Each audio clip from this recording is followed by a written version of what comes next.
Сәлеметсіңдер ме балалар? Бүгінгі сабағымыздың тақырыбы ұлттық киім асыл мұра. Ұлттық киім халқымыздың мәдениеті мен тарихының айнасы, асыл мұрасы. Ол арқылы адам бабамыздың өмір салты, тұрмыс тіршілігі, рухани құндылығы көрініс тапқан.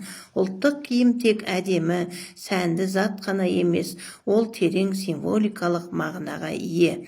Қазақ халқының ұлттық киіміне камзол, шапан, тақия, сәукеле, саптама аяқ киімдер жатады. Олардың әрқайсысы шеберлік талғам нәтижесінен шыққан. Бірінші тапсырма. Қазақ халқының киімі басқа ұлттардан өзгеше, өзіндік қасиетке толы.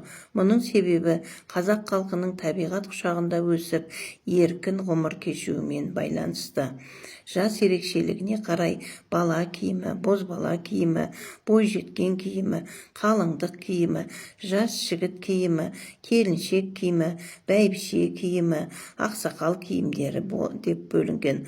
Олардың үлгілерінің әшекейлі, тігулі кестеленуі әртүрлі болып келеді.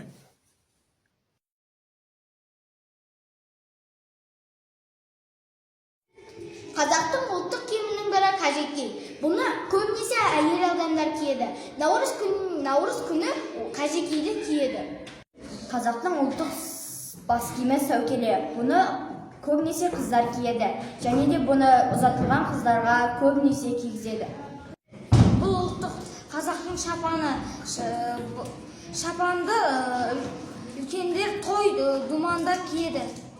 Бұл қазақтың ұлттық бас киімі тақия. Оны ер балалар, үлкен кісілер киеді. Қазақтың ұлттық киімдері. Міне балалар, қазақтың ұлттық киімдері адамның өңін ашып, ұлтымыздың сән салтанатын көрсетіп тұр. Ұлттық киімдері әлі жаңғыруда.